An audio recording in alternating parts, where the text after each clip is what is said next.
नमस्कार, जय श्री राधे कृष्णा जी। आज हम बात करने वाले हैं 21 जून 2020 को मृगशिरा नक्षत्र मिथुन राशि में पड़ने वाले सूर्य ग्रहण के बारे में। और चूंकि ये मृगशिरा नक्षत्र का सूर्य ग्रहण है, ये सभी को बहुत प्रभावित करने वाला है। इसका कारण ये है कि सूर्य मिथुन राशि में गोचर में राहु के साथ और बुध के साथ थे, और इस समय ही अचानक से ग्रहण योग का बनना ये सभी लोगों के लिए बिल्कुल वैसे ही है जैसे कि करेला हो और उस पे भी नीम का। तो ये वाली चीज़ें हम सभी लोगों को बहुत प्रभावित करने वाली हैं।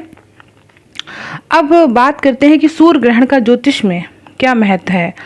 देखिए, सूर्य जो है वो हमारी आत्मा का, पिता का, सरकार का, नौकरी का और हमारी पद प्रतिष्ठा, शक्ति का, हड्डियों का कारक तत्व होते हैं। और इसमें क्या होता है कि जैसे अंधेरे के लिए एक दीपक की रोशनी अगर आ जाती है तो वो उस अंधेरे को काफ़ी हद तक दूर कर देती है, वैसे ही जीवन के अंधकार को हमारे सूर्य रूपी जो आत्मा होती है, यानी हमारा जो आत्मविश्वास है, वो उसे दूर कर सकता है। अब ग्रहण किसे कहते हैं? देखिए, ग्रहण का अर्थ ये होता है कि किसी चीज़ को ग्रसित करना, ग्रहण करना, खा जाना या उसको क्षय कर देना, यानी वो चीज़ वहाँ से बिल्कुल दूर कर देना। अब जैसे ग्रहण जो बनते हैं तो ये हमारे जो आसपास के ये सारी जो तत्व है जो मैंने अभी आपको बताए हैं, इन सब चीज़ों में कमी आती है। लेकिन ब्रह्मांड में इस ग्रहण की प्रक्रिया को अगर हम देखते हैं तो वो एक खगोलीय घटना के रूप में मानते हैं। जो आज के बहुत ज़्यादा विदुषी वर्ग हैं वो लोग इस तरीके से देखते हैं, परंतु ज्योतिष में अगर इस घटना का अपना प्रभाव अलग होता है। कारण क्या है कि जो 9 ग्रह हैं वो एक सूर्य के चारों ओर 12 राशियों के साथ और 27 नक्षत्र के अंतर्गत उसकी परिक्रमा करते रहते हैं। जब बच्चे का जन्म होता है उस समय उसकी एक जन्म लगन बनती है, जो देश काल गोचर के कारण उसके प्रारब्ध के कर्मों के अनुसार उसे कुछ ना कुछ प्राप्त जरूर होता है। मान लीजिए किसी की कुंडली में ग्रहण योग का कारण बनता है और किसी की कुंडली में ग्रहण योग नहीं बनता है। लेकिन ये जो ग्रहण योग होता है वो हमारे 12 भावों में किसी न किसी एक में अगर बनता है तो इसका एक अलग रूप देखने को हमें मिलता है। जैसे कि आप संक्षिप्त में मैं आपको ग्रहण का अगर योग बनता है अगर वो 12 भावों के अंतर्गत तो क्या होता है इसके बारे में बता देती हूँ। अगर प्रथम भाव में बनता है तो प्रथम भाव में हमारी जो बुद्धि होती है वो दूषित हो जाती है और हमें मानसिक समस्याओं का सामना करना पड़ता है। अगर द्वितीय भाव में बनता है तो व्यक्ति जो होता है उसे धन की कमी होती है, वो धन का संग्रह नहीं कर पाता है, व्यक्ति बहुत कंजूस होता है। अब अगर तृतीय भाव में बनता है तो छोटे भाई बहनों से उसकी कलह होती है, उसके साहस में कमी होती है। चतुर्थ भाव में अगर देखते हैं तो माता से कष्ट होता है या माता के सुख में कमी हो जाती है या उसे घर से अचानक से दूर रहना पड़ता है, किसी भी कारणवश रह सकता है। अगर हम पंचम भाव में देखते हैं तो संतान के सुख में कमी होती है, उसकी शिक्षा के संबंधित कोई परेशानी आ सकती है, पेट की संबंधित आपको परेशानियां आ सकती हैं अगर किसी व्यक्ति के उसमें पंचम भाव में अगर ग्रहण की स्थिति बनती है। षष्ठम भाव में अगर देखते हैं तो जैसे मामा मौसी जो ननिहाल पक्ष है वो हमारा उसमें सुख में कमी देता है। और जो हमारे शत्रु हैं, हम किसी न किसी रोग ऋण से जरूर ग्रसित होते हैं, शत्रुओं से हमें अचानक से भय लगता है। अगर हम सप्तम भाव की बात करते हैं तो वैवाहिक जीवन में हमें अचानक से कष्टों का सामना करना पड़ सकता है। हमारे जो पार्टनरशिप होती है व्यापारिक स्तर पे या किसी भी ऐसे सामने वाले पक्ष को जिसमें हम बात कर सकते हैं कि वो हमारा अपना है, उसमें हमें कहीं ना कहीं कोई ना कोई परेशानी देखने को मिलती है। अगर हम अष्टम भाव की बात करते हैं तो व्यर्थ में वाद विवाद होते हैं, हमारे सामने वाले की तरह दो तरफा बात करने वाली स्थिति व्यक्ति के अंदर होती है। और अगर कहा जाए तो मृत्युतुल्य कष्ट भी उसे या साध रोगों की स्थिति भी बनाती है इस ग्रहण योग के कारण। और अगर हम नवम भाव की बात कर लेते हैं तो भाग में जो है अचानक से कमी होती है, भाग में जितनी उन्नति होनी चाहिए, बड़े बड़े लोगों के बहुत बड़े बड़े सपने होते हैं फ्यूचर को लेकर, वो वहाँ पर जरूर प्रभावित होते हैं। अप्सर जो होते हैं, अप्सर वर्ग यानी बहुत ऊंचाइयों पे पहुँचने वाली बातें जो दिमाग में हमारे घूमती रहती हैं, उनमें परेशानी आती है और हमारा काम जो है वो नहीं बनते हैं, उसमें कमी आती है। अगर दसम भाव की स्थिति देखते हैं तो व्यापार से उन्नति तो हमें ग्रहण के कारण किसी ना किसी रूप में मिल जाती है, लेकिन क्या होता है कि हमारे पिता से यानी हमारी प्रतिष्ठा में कहीं ना कोई कमी आती ही आती है। एकादश भाव की अगर स्थिति देखते हैं तो आपके जो बड़े भाई बहन, बहुत दूर के मित्र हैं, जो आपके अच्छे मित्र हैं, उनमें कुछ असहयोग की स्थिति आ सकती है, उनसे ना बात बनना। और जैसे विद्या अध्ययन की बात कर सकते हैं, आपकी जो इच्छाएं पूर्ति है या आपको जिस प्रकार से लाभ मिलना चाहिए उसमें कहीं ना कहीं कोई ना कोई कमी होना। अगर हम द्वादश भाव की स्थिति बात करते हैं तो उसमें क्या है कि स्त्री संबंधित तो जो सुख होते हैं या हमारे विदेश संबंधी जो सुख होते हैं वह की स्थिति जो होती है, वो सब चीज़ें हमारी वहाँ पर दिखाई दे, ऋणग्रस्त की स्थिति बनती है। एंड जो बीमारी के द्वारा हम कभी देखते हैं कि कई लोगों के अस्पताल में ही चक्कर लगते रहते हैं, ऐसा योग कई लोगों की कुंडली में देखने को मिलता है। अब हम बात कर लेते हैं कि आखिर कई लोगों ने मुझसे इस समय पूछा कि हम आज के युग के हैं, हम तो ये ग्रहण वगैरह को नहीं मानते हैं। तो मैंने उन सब के लिए ये स्थिति बताई है कि देखिए, सूतक हमारे लिए बहुत ज़रूरी है, हमें सूतक क्यों मानना चाहिए और जो ये ग्रहण है ये भी क्यों मानना चाहिए। आपको मैंने एक रूप में तो स्पष्ट कर दिया कि ग्रहण क्यों मानना चाहिए, लेकिन अब सूतक की बात कर लेती हूँ।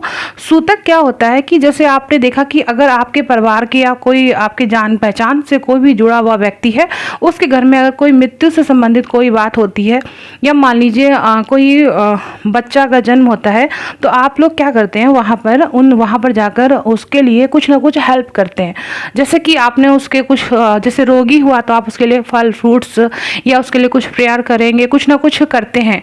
उसी तरीके से जब बच्चा होता है तो उसे गिफ्ट देते हैं, उसके लिए कुछ नया करते हैं, कुछ उसके लिए संगीत का आयोजन करते हैं, ऐसी चीज़ें करते हैं। लेकिन जब सूर्य जो प्रत्यक्ष है धरती पे, हमारे 5 जो हैं वो जीवित रूप में अगर देखा जाए कि साक्षात दर्शित होते हैं, दृश्यमान रूप में, हमारे देवता जो हैं वो सूर्य है 5 देवाओं में, और उसलिए चंद्रमा को भी बहुत माना जाता है, शिव को माना जाता है, दुर्गा का पूजन किया जाता है, गणेश जी का पूजन किया जाता है। तो अब हमें क्या है कि सूर्य भी उन्हीं में से एक होते हैं।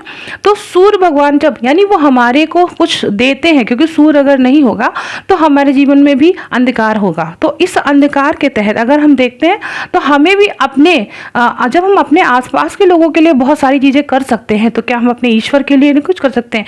जिस ईश्वर ने हमसे बिना कुछ लिए हमें इतना सब कुछ दिया है, तो क्या हमें उसके लिए कुछ जप ध्यान या जो मंत्र है या उसकी जो पूजा पाठ है वो हमें नहीं करनी चाहिए? हम जानते हैं कि जब वो रोगग्रस्त हुए, जब उनको ग्रहण की स्थिति बन रही है, तो हमें वहाँ उनके पास जाकर उनकी चीज़ों को नहीं सुधारना। मान लीजिए जो ये ग्रहण योग है, ये जैसे किसी व्यक्ति को कैंसर हो जाता है, तो कैंसर के कारण हम उसको क्या करते हैं, उसके कुछ असाध्य रोग की स्थिति में उसको दूर से देखते हैं, उसके लिए अच्छी अच्छी चीज़ें करते हैं, अच्छी अच्छी बातें करते हैं, उसके मनोबल को बढ़ाते हैं।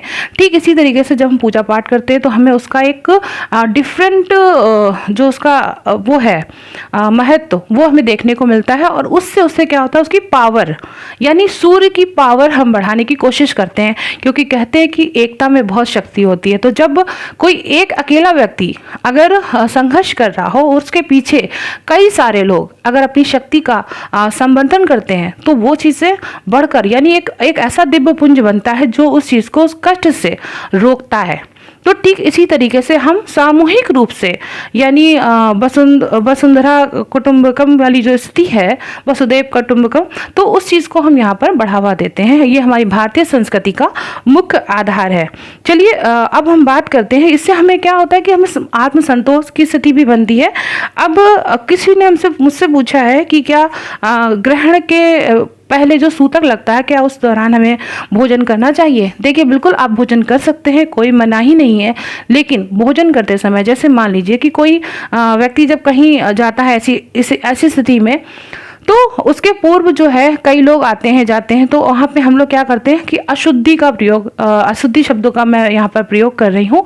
तो जब ग्रसित स्थिति ऐसी बनती है हमारे जीवन में, तो हमें क्या करना चाहिए कि वहाँ पे जैसे कुश है, तुलसी है या गंगा जल है, ये क्या है, ये कभी भी खराब नहीं होते हैं, अपवित्र नहीं होते हैं, ऐसा वेदों में कहा गया है। तो इनको एक मान्यता प्राप्त है कि ये चाहे कितनी भी अशुद्ध अवस्था में हो, लेकिन इनकी अवस्था कभी भी अशुद्ध नहीं मानी जाएगी। तो अगर हम इनको साथ रखकर अगर जल पीना है तो आप गंगा जल का सेवन कर सकते हैं, तुलसी डाल का सेवन कर सकते हैं, भोजन में भी तुलसी रख सकते हैं या कुछ रख सकते हैं। तो आप ग्रहण के 4 घंटे पूर्व ही अपना भोजन कर सकते हैं। सूतक के टाइम पे, क्योंकि सूतक 12 घंटे पहले ही लग जाता है, तो एक सामान्य मानव जीवन जो है वो यहाँ पर भूखा तो नहीं रह सकता है। इसलिए आपको क्या करना चाहिए कि थोड़ा सा अपने आपको टाइम टेबल, अगर मान लीजिए आप देर से उठते हैं तो उस दिन थोड़ा सा जल्दी उठ जाइएगा, क्योंकि अगर आप जल्दी से उठ जाएंगे, जल्दी से अपनी जीवन की प्रक्रिया कर लेंगे तो आपको भी आत्मसंतुष्टि होगी, और सामने वाले जो आपके आस पास के परिवार के संबंधित लोग हैं, आप भी दूसरों को कुछ अच्छी चीज़ें सिखा पाएंगे। यानी ये जो धरोहर है ना, इसे आपको ही अपने बच्चों को भी देनी है, तो आप इसके लिए खुद प्रयास करेंगे तभी आप सामने वाले को दे पाएंगे। चलिए अब जैसे कि हम बात करते हैं कि जो राशियों के अनुसार हमें आप जाप बताइए, मंत्र बताइए या हमें दान बताइए कि हमें क्या करना चाहिए। अब मैं उसके बारे में बात करती हूँ।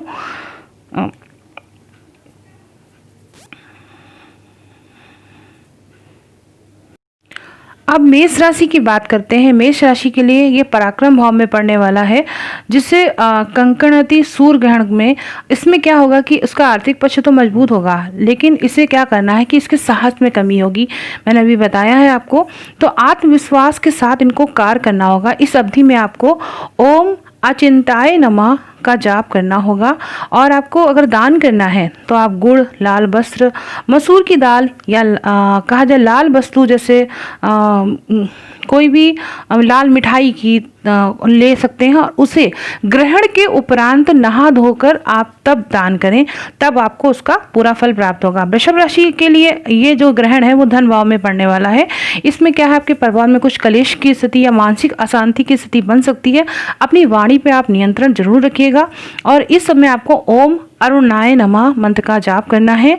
और इसमें क्या है कि दान के लिए आपको चावल है, कपूर है, सफ़ेद कपड़ा है, दूध का दान आप कर सकते हैं। मिथुन राशि वालों के लिए ये है जो ग्रहण है वो सबसे ज़्यादा कष्टकारक है, क्योंकि उनकी लगन पे ही लगने वाला है। तो इसलिए आपकी क्या है, व्यवसायिक और आर्थिक गतिविधियां जो हैं वो थोड़ा सा सोच समझ कर आप डिसीजन लीजिएगा तो आपके लिए ज़्यादा बेस्ट होगा।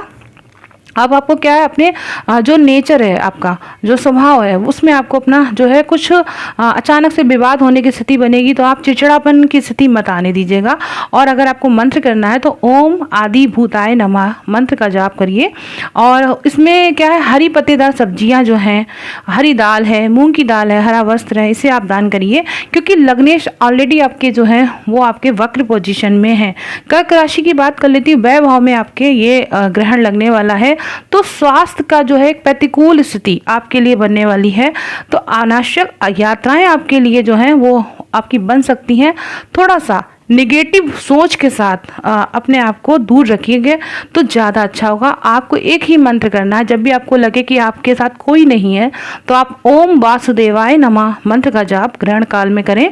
और इसके साथ साथ आपको जो दान है, जैसे दही है, कपड़ा है सफ़ेद, या दूध या चांदी या चीनी का दान करना चाहिए, इससे आपकी ये चीज़ दूर होगी। और सिंह राशि के लिए मैं बता देती हूँ, लाभ भाव में आपके ये पड़ने वाला है, तो इसमें क्या, भाग्योदय तो आपका होगा, धन की स्थिति, आपकी इच्छा पूर्ति की स्थिति तो बनने वाली है, लेकिन आपको जो मंत्र है वो क्या करना है कि ओम भानवाय नमः मंत्र का जाप करिए। और इसके साथ साथ जैसे तांबे का सिक्का है, और बर्तन है, गेहूँ है, आटा है, स्वर्ण है, या सेब या कोई मीठा ऐसा पदार्थ जो है उसे आप दान करिए। कन्या राशि वालों के लिए कह रही हूँ कि उनके जो है ग्रहण के द्वारा उनके व्यवहार में, जैसे कि उनके दसम भाव की स्थिति में ये बनने वाला है, तो उनके व्यवहार के द्वारा उनके रिश्तों में कड़वाहट आने वाली है। आधिकारिक वर्ग जो है उनसे उनके संबंध थोड़ा सा ध्यान रखें। और अगर नौकरी में भी आपको स्थान परिवर्तन की स्थिति बन सकती है, सामाजिक प्रतिष्ठा आपकी जो है वो जरूर यहाँ पर दांव पे आने के संकेत मुझे दिख रहे हैं। तो आप क्या करिए, ओम शांताय नमः मंत्र का जाप करिए, ये आपके लिए बहुत शुभ होगा। और इस समय आप अगर दान करना चाहते हैं तो सब्जियों का गाय को हरा चारा के रूप में दे सकते हैं, और ज़रूरतमंद जो हैं उनको भोजन दीजिए। जल और इलायची या शरबत का दान करें तो आपके लिए ज़्यादा उत्तम होगा। तुला राशि की बात कर लेते हैं। क्योंकि इनके नवम भाव में, भाग भाव में ही ग्रहण आने वाला है, तो ये क्या है, ये आपके जो कार्य में जो आपके नए नए अवसर आपको प्राप्त होने वाले थे उसमें बाधा जरूर उत्पन्न करेगा। अपने पिता का, अगर आपके पिता नहीं है तो आप अपने पूर्वजों का आशीर्वाद लेकर अपने कार्य को आगे करें तो आपको जरूर फायदा होगा। ओम इंद्राय नमः मंत्र का जाप करिएगा। और अगर जैसे पूजन सामग्री का सामान है, अगर आप उसे ले लीजिएगा, झाड़ू ले लीजिएगा, अगरबत्ती, दीपक, घी इत्र आदि का दान आप कर सकते हैं। अब हम बात करते हैं वृश्चिक राशि के। वृश्चिक राशि के तो अष्टम भाव में ही पड़ने वाला है। ग्रहण क्या है, स्वास्थ्य के लिए कुछ उत्तम नहीं माना गया है। अपनी स्वस्थ आदतों को अपनाएंगे तो ज़्यादा अच्छा होगा, क्योंकि अगर आप शराब वगैरह का सेवन कर रहे हैं या कुछ भी ऐसी आदतें जो आपके अंदर हैं जो असंयमित हैं, उन्हें कुछ दिनों के लिए आप दूर कर दीजिए। तो आपके लिए खाने पीने में भी आपको थोड़ा ध्यान रखना होगा। कुछ दिनों के लिए अपने अगर बड़े निर्णय हैं उनसे आप बचेंगे तो ज़्यादा अच्छा होगा। और ग्रहण के दौरान ओम आदित्याय नमः मंत्र का जाप करिए। और जैसे पीली वस्तुएं हैं, पीली मिठाई है, हल्दी, गन्ना या गन्ने का रस है, या गुड़ है, या चीनी या चंदन का दान अगर आप करेंगे तो ज़्यादा अच्छा रहेगा। अब हम धनु राशि की बात कर ले। सप्तम भाव में पड़ने वाले इस ग्रहण के कारण आपके दाम्पत्य जीवन में कटुता के संकेत आ रहे हैं। ओम सर्वाय नमः मंत्र का जाप करिएगा इस ग्रहण की अवधि के अंदर।